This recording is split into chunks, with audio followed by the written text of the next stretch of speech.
या देवी सर्वभूतेषु शांतिरूपेण संस्थिता नमस्तस्यै नमस्तस्यै नमस्तस्यै नमो नमः। हर हर महादेव, जय भोलेनाथ। नमस्कार, मैं साधना पांडे मार्गदर्शन पे आपका स्वागत करती हूँ। दोस्तों, आज की वीडियो में जानेंगे दुर्गा सप्तशती के अध्याय द्वितीय और तृतीय, जिसको कि नवरात्रि के दूसरे दिन सुनने से भक्त के जीवन से सभी पाप, ताप, संताप, कष्ट नष्ट हो जाते हैं। केवल दुर्गा सप्तशती का श्रवण करने से व्यक्ति मनवांछित इच्छाओं की पूर्ति करा सकता है। यदि आप इस पाठ को करते हैं तो अति उत्तम, नहीं कर पाते हैं तो आप अपनी पूजा के बाद इस कथा का श्रवण अवश्य करें। पूजा के समय आसन पर बैठकर भी इस कथा का श्रवण किया जा सकता है, या पूजा के बाद पूरे दिन में जब भी आपको समय मिलता है, विशेषकर सोने से पहले, आप इस कथा का या फिर दुर्गा सप्तशती के द्वितीय और तृतीय का अध्याय का पाठ अवश्य सुन लें। इससे जीवन में सकारात्मक ऊर्जा की प्राप्ति होती है और नवरात्रि में जो भी व्रत उपवास कर रहे हैं वो सब पूर्ण हो जाता है। तो चलिए दोस्तों, अब श्री गणेश जी का नाम लेकर कथा आज की प्रारंभ करते हैं। ओम श्री गणेशाय नमः। आप भी गणेश जी का ध्यान करिए और कथा प्रारंभ करते हैं। महर्षि मेधा बोले, प्राचीन काल में देवताओं और असुरों में पूरे 100 वर्ष तक घोर युद्ध होता रहा और देवराज इंद्र देवताओं के नायक थे। इस युद्ध में देवताओं की सेना परास्त हो गई और इस प्रकार संपूर्ण देवताओं को जीत महिषासुर इंद्र बन बैठा था। युद्ध के पश्चात हारे हुए देवता प्रजापति श्री ब्रह्मा के साथ लेकर उस स्थान पर पहुँचे जहाँ पर श्री भगवान शंकर जी विराजमान थे।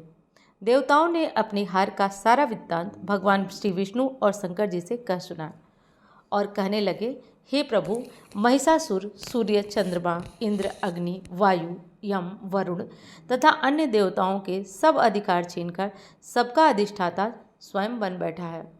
उसने समस्त देवताओं को स्वर्ग से निकाल दिया है। वह मनुष्यों की तरह पृथ्वी पर विचर रहे हैं। दैत्यों की सारी करतूत हमने आपको सुना दी है और आपकी शरण में इसलिए आए हैं कि आप उनके वध का कोई उपाय सोचें। देवताओं की बातें सुनकर भगवान श्री विष्णु और शंकर जी को दैत्यों पर बड़ा गुस्सा आया। उनकी भौहें तन गई और आंखें लाल हो गई। गुस्से में भरे हुए भगवान विष्णु के मुख से बड़ा भारी तेज निकला और उसी तेज का तेज भगवान शंकर, ब्रह्मा और इंद्र आदि दूसरे देवताओं के मुख से प्रकट हुआ। फिर वह सारा तेज एक में मिल गया और तेज का पुंज वह ऐसे दिखता था जैसे जाजल्यमान पर्वत हो। देवताओं ने देखा कि उस पर्वत की ज्वाला चारों तरफ फैली हुई है और देवताओं के शरीर से प्रकट हुए तेज की किसी अन्य तेज से तुलना नहीं हो सकती थी।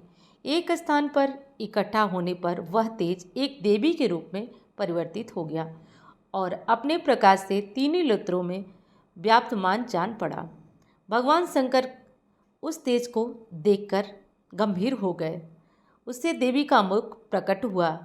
यमराज के तेज से उसके सिर के बाल बने। भगवान श्री विष्णु के तेज से उसकी भुजाएं बनी। चंद्रमा के तेज से उनके दोनों नितंब बने और इंद्र के तेज से जंघा और पिंडली बनी और पृथ्वी के तेज से नितंब भाग बना। ब्रह्मा के तेज से दोनों चरण और सूर्य के तेज से उनकी उंगलियां पैदा हुईं। वसुओं के तेज से हाथों की उंगलियां और कुबेर के तेज से नासिका बनी। प्रजापति के तेज से उसके दांत और अग्नि के तेज से उसके नेत्र बने। संध्या के तेज से उसकी भौहें और वायु के तेज से उसके कान प्रकट हुए थे। इस प्रकार उस देवी का प्रादुर्भाव हुआ। महिषासुर से पराजित देवता उस देवी को देखकर अत्यंत प्रसन्न हुए। भगवान शंकर ने अपने त्रिशूल में से एक त्रिशूल निकालकर उस देवी को दिया। भगवान विष्णु ने अपने चक्र में से एक चक्र निकालकर उस देवी को दिया। वरुण ने अपने चक्र में से एक चक्र निकालकर उस देवी को दिया। वरुण ने देवी को शंख भी भेंट किया। अग्नि ने इसे शक्ति दी। वायु ने धनुष और बाण दिए। सहस्त्र नेत्रों वाले श्रीदेवराज इंद्र ने उसे अपने वज्र से उत्पन्न करके वज्र दिया। एरावत हाथी का एक घंटा उतारकर देवी को भेंट किया। यमराज ने उसे काल दंड में से एक दंड दिया। वरुण ने उसे पास दिया। प्रजापति ने उस देवी को स्फटिक की माला दी और ब्रह्मा जी ने कमंडलू दिया। सूर्य ने देवी के कके हुए रोम से अपनी किरणों को तेज भर दिया। काल ने उस चमकती हुई ढाल और तलवार दी। उज्ज्वल हार और दिव्य वस्त्र भी उन्हें भेंट किए। इसके साथ ही उसने दिव्य चूड़ामणि दी। 2 कुंडल, कंकड़, उज्ज्वल अर्धचंद्र, बाहों के लिए बाजूबंद, चरणों के लिए नूपुर, गले के लिए सुंदर हंसली और अंगुलियों के लिए रत्नों की दी हुई अंगूठियाँ उसे दी। विश्वकर्मा ने उनको फरसा दिया और उसके साथ ही कई प्रकार के अस्त्र और अभेद्य कवच दिए। इसके अतिरिक्त उसने कभी भी न कुम्हलाने वाले सुंदर कमलों की मालाएं भेंट की। समुद्र ने सुंदर कमल का फूल भेंट किया। हिमालय ने सवारी के लिए सिंह और तरह तरह के रत्न देवी को भेंट किए। यक्षराज कुबेर ने मधु से भरा हुआ पात्र और शेष नाग ने उन्हें बहुमूल्य मूर्तियों से विभूषित नागहार भेंट किया। इस तरह दूसरे देवताओं ने भी आभूषण और अस्त्र देकर उनका सम्मान किया। इसके पश्चात देवी ने उच्च स्वर से गर्जना की। इसके इस भयंकर नाद से आकाश गूंज उठा। देवी का वो उच्च स्वर से किया हुआ सिंहनाद समा न सका। आकाश उनके सामने छोटा प्रतीत होने लगा। उससे बड़े जोर की प्रतिध्वनि हुई, जिससे समस्त विश्व में हलचल मच गई। समुद्र कांप उठे, पृथ्वी डोलने लगी और सबके सब पर्वत हिलने लगे। देवताओं ने उस समय प्रसन्न हो सिंहवाहिनी जगतमयी देवी से कहा, देवी तुम्हारी जय हो। इसके साथ महर्षियों ने भक्ति भाव से विनम्र होकर उनकी स्तुति की। संपूर्ण त्रिलोकी को शोक मग्न देखकर दैत्यगण अपनी सेनाओं को साथ लेकर और हाथियों आज सजाकर उठ खड़े हुए। महिषासुर के क्रोध से कोई सीमा न रही। उसने क्रोध में भरकर कहा, यह सब क्या उत्पात है। फिर वह अपनी सेना के साथ उस ओर दौड़ा जिस ओर से भयंकर नाद का शब्द सुनाई दिया था, और आगे पहुंचकर उसने देवी को देखा, जो कि अपनी प्रभा से तीनों लोकों को प्रकाशित कर रही थी। उसके चरणों के भार से पृथ्वी जबी जा रही थी। माथे के मुकुट से एक ऐसी रेखा बन रही थी जिसे धनुष की टंकोर से सब लोग क्षुब्ध हो रहे थे। देवी अपनी सहस्त्रों भुजाओं को संपूर्ण दिशाओं में फैलाए खड़ी थी। इसके पश्चात उनका दैत्यों के साथ युद्ध छिड़ गया। कई प्रकार से अस्त्र शस्त्रों से सबकी सब दिशाएं उद्भासित होने लगी। महिषासुर की सेना का सेनापति चिजुक नामक एक महान असुर था। वह आगे चलकर देवी के साथ युद्ध करने लगा और दूसरे दैत्यों को चतुरंगिणी सेना लेकर चामर भी लड़ने लगा। 60,000 महारथियों को लेकर उदग्र नामक महादैत्य आकर युद्ध करने लगा। महाहनु नामक 1 करोड़ रथियों को लेकर असिलोमा नामक असुर 5 करोड़ सैनिकों को लेकर युद्ध करने लगा। वास्कल नामक असुर 60 लाख असुरों के साथ युद्ध में आ डटा। बिडाल नामक असुर 1 करोड़ रथियों सहित लड़ने को तैयार हो गया। इन सबके अतिरिक्त और भी 1000 हाथी घोड़े सब लेकर लड़ने लगा। इन सब के पश्चात महिषासुर करोड़ों रथों, हाथियों और घोड़ों सहित वहां आकर देवी के साथ लड़ने लगा। तभी असुर तोमर, भिंदीपाल, शक्ति, मुसल, खड्गों, फरसों, पट्टियों के साथ रणभूमि में देवी के साथ युद्ध करने लगा। कई शक्तियां फेंकने लगा। कोई अन्य शस्त्रादि के पश्चात सब दैत्य अपनी अपनी तलवार हाथों में लेकर देवी की ओर दौड़े और उसे मार डालने का उद्योग करने लगे। मगर देवी ने क्रोध में भरकर खेल ही खेल में उनके सब अस्त्रों को काट दिया। इसके पश्चात ऋषियों और देवताओं ने उनकी स्तुति आरंभ की और वह प्रसन्न होकर असुरों के शरीरों को अस्त्र शस्त्रों की वर्षा करती रही। देवी का वाहन भी क्रोध में भरकर दैत्य सेना में इस प्रकार विचरने लगा जैसे कि वन में दावानल फैल रहा हो। युद्ध करती हुई देवी ने क्रोध में भयंकर जितने श्वासों को छोड़ा वह तुरंत ही सैकड़ों हजारों गढ़ों के रूप में परिवर्तित हो गए। फरसे से भिंदीपाल, खड़ग तथा पटिस नामक अत्यंत क्रूर दैत्यों का नाश हुआ। अस्त्रों शस्त्रों के साथ देवी युद्ध करने लगे। देवी की शक्ति से बड़े हुए दैत्यगणों का नाश करते हुए ढोल, शंख व मृदंग आदि बजा रहे थे। तदनंतर देवी ने त्रिशूल, गदा, शक्ति, खड़ग इत्यादि से सहस्त्रों असुरों को मार डाला। कितनों को घंटे की आवाज़ से यमलोक पहुंचा दिया। कितनों असुरों को उसने पास में बांधकर पृथ्वी पर घसीटा। कितनों को अपनी तलवार के टुकड़े टुकड़े कर दिए और कितनों को गदा की चोट से धरती पर सुला दिया। कई दैत्य मुसल की धार से घायल होकर रक्त वमन करने लगे और कई सूल से छाती फट जाने के कारण पृथ्वी पर लेट गए और कितनों की बाणों से कमर टूट गई। देवताओं को पीड़ा देने वाले दैत्य कट कट कर मरने लगे। कितनों की बाहें अलग हो गई, कितनों की ग्रीवाएं कट गई, कितनों के सिर कट भूमि पर लुढ़क गए, कितनों के शरीर के बीच से अंग कट गए और कितनों की जंघाएं फट गई और पृथ्वी पर गिर पड़े। कितने ही सिरों के पैरों से फटने से भूमि पर पड़ गए और कितनों के सिर कट गए। भूमि पर उठ खड़े होकर के उस देवी ने अस्त्र शस्त्र हाथ ले करके और असुरों से लड़ने लगी। कई दैत्यगण भूमि में बाजों की ध्वनि के साथ नाच रहे थे। कई असुर उनके सिर कट चुके थे, बिना सिर के धड़ से ही हाथ में शस्त्र लिए हुए लड़ रहे थे।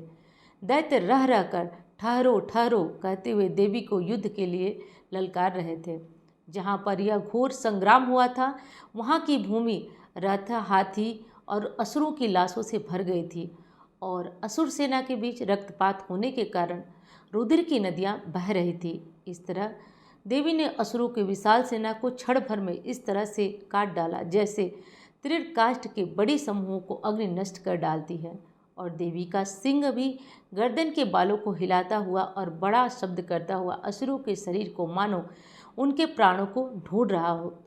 देवताओं ने प्रसन्न होकर आकाश से पुष्प की वर्षा करने लगी। दोस्तों, ये था सप्तशती द्वितीय अध्याय। चलिए दोस्तों, अब जानेंगे दुर्गा सप्तशती तृतीय अध्याय। दूसरा और तीसरा अध्याय नवरात्रि के दूसरे दिन सुना जाता है। महर्षि मेधा ने कहा, महिषासुर की सेना नष्ट होती देखकर उस सेना का सेनापति क्रोध में भर देवी के साथ युद्ध करने के लिए आगे बढ़ा। वह देवी पर इस प्रकार बाणों की वर्षा करने लगा मानो सिमेरी पर्वत पानी की धार बरसा रहा हो।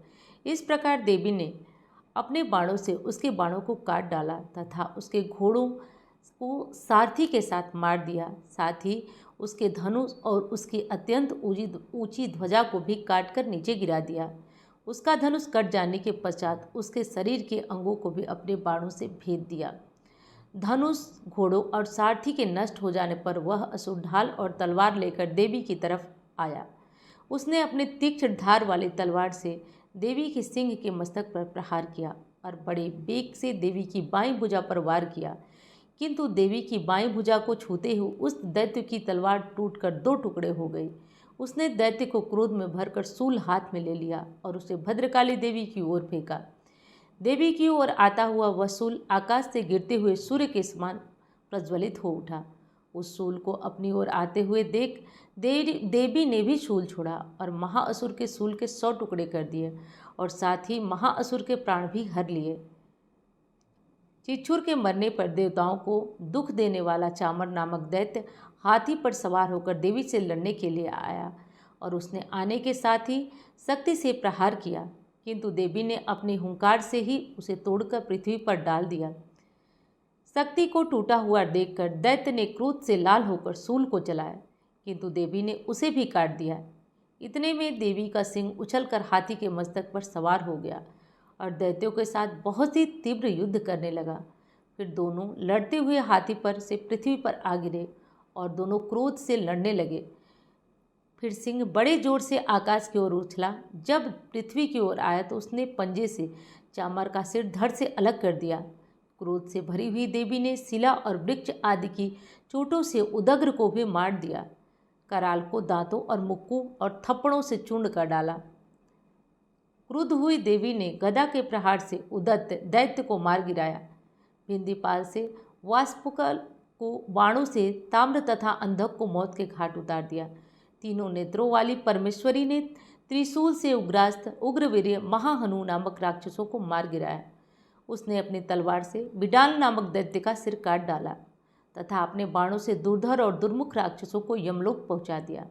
इस प्रकार जब महिषासुर ने देखा कि देवी ने मेरी सेना को नष्ट कर दिया है तो वह भैंसे का रूप धारण करके देवी के गणों को दुख देने लगा।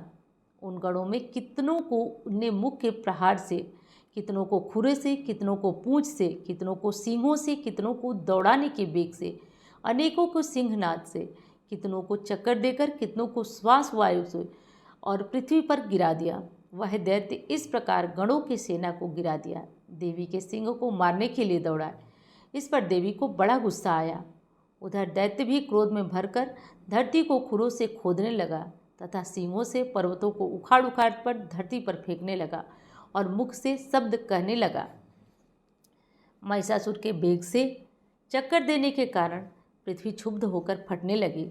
उसकी पूंछ से टकराकर समुद्र चारों ओर फैलने लगा। हिलते हुए सींगों के आघात से खंड खंड हो गए और श्वास के आकाश में उड़ते हुए पर्वत फटने लगे। इस तरह क्रोध से भरे हुए राक्षस को देख चंडिका को भी क्रोध आ गया और उसे मारने के लिए क्रोध में भर गई। देवी ने फांस कर दैत्य को बांध लिया। उसने बच जाने पर दैत्य का रूप त्याग दिया और सिंह का रूप बना लिया। जो ही देवी उसका सिर काटने के लिए तैयार हुई कि उसने पुरुष का रूप बना लिया, जो कि हाथ में तलवार लिए हुआ था। देवी ने तुरंत ही अपने बाणों से उस पुरुष को उसकी तलवार ढाल सहित बींट डाला। उसके पश्चात वह हाथी के रूप में दिखाई देने लगा और अपनी लंबी सूंड से देवी के सींग को खींचने लगा और गर्जने लगा। देवी ने अपनी तलवार से उसकी सूंड काट डाली। तब राक्षस ने एक बार फिर भैंसे का रूप धारण कर लिया। पहले की तरह चर अचर जीवों सहित समस्त त्रिलोकों को व्याकुल करने के लिए पश्चात देवी ने क्रोध भरी हुई देवी बारंबार उत्तम मधु का पान करने लगी और लाल लाल नेत्र कर हंसने लगी। उधर वल वीर्य मद से क्रुद्ध हुआ दैत्य भी गरजने लगा। उसने सींगों से देवी पर पर्वतों को फेंकने लगा। देवी अपने बाणों से उसके फेंकते हुए पर्वतों को चूर्ण करती हुई बोली, ओ मूढ़, जब तक मैं मधुपान कर रही हूँ तब तक तू गरज ले। इसके पश्चात मेरे हाथों तेरी मृत्यु हो जाने पर देवता गरजेंगे। महर्षि मेधा ने कहा। यो कहकर देवी उछलकर उस दैत्य पर जा गिरी और अपने पैर से दबा दबाकर सूल से उसके गले पर आघात किया। देवी के पैर से दबने पर भी दैत्य अपने दूसरे मुख से बाहर होने लगा। अभी वह आधा ही बाहर निकला था कि देवी ने अपने उस प्रभाव को रोक दिया। जब वह आधा निकला हुआ दैत्य युद्ध करने लगा तो देवी ने अपनी तलवार से उसका सिर काट दिया।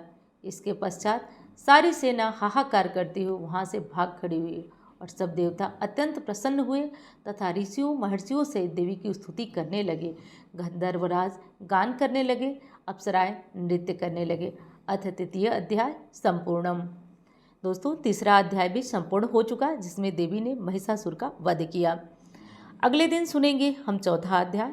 और वीडियो अच्छी लगे तो लाइक करना मत भूलिएगा। चैनल को सब्सक्राइब कर लीजिए, क्योंकि इस चैनल पर प्रतिदिन आपको इस तरह की कथाएं सुनाई जाएंगी। उम्मीद करती हूँ कथा की ये जानकारी आपको पसंद आई होगी। वीडियो को लाइक करिए, चैनल को सब्सक्राइब करिए। मैं मिलती हूँ आपसे अन्य वीडियो में। धन्यवाद।